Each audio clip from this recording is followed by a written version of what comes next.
가족비리 의혹과 유재수 감찰 무마 의혹 등으로 기소된 조국 전 법무부 장관의 첫 재판 절차가 이번 주에 시작됩니다. 부인 정경심 교수까지 합쳐 조 장관 부부 재판만 무려 6건에 달하는데 법원은 관련 재판을 모두 병합해서 진행하는 방안을 검토하고 있습니다. 전준영 기자가 보도합니다. 조국 전 법무부 장관에 대한 첫 재판 일정이 이번 주 시작됩니다. 지난해 8월 조 전 장관이 후보자로 지명되고 검찰이 전방위 압수수색으로 수사에 착수한 지 6개월 만입니다. 이번 첫 공판 준비기일에는 가족 비리 의혹 사건에 대한 심리가 진행될 예정인데 피고인 출석 의무가 없어 조 전 장관은 법정에 나오지 않을 것으로 보입니다.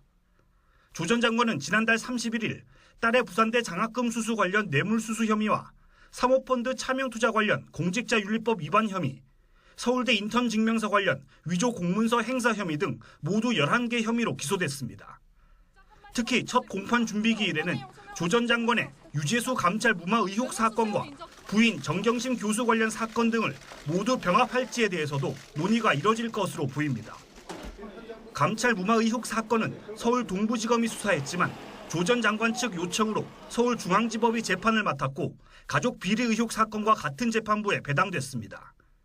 여기에 정경심 교수도 조 전 장관과 혐의 내용이 상당 부분 겹치는 만큼 재판을 병합하는 방안이 검토되고 있습니다.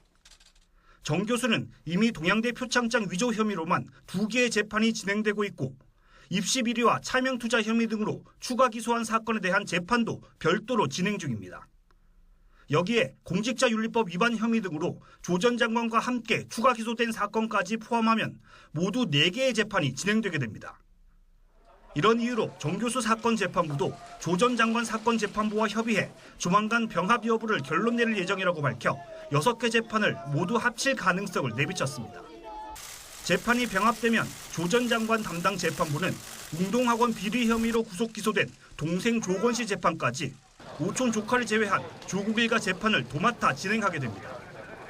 YTN 전준영입니다.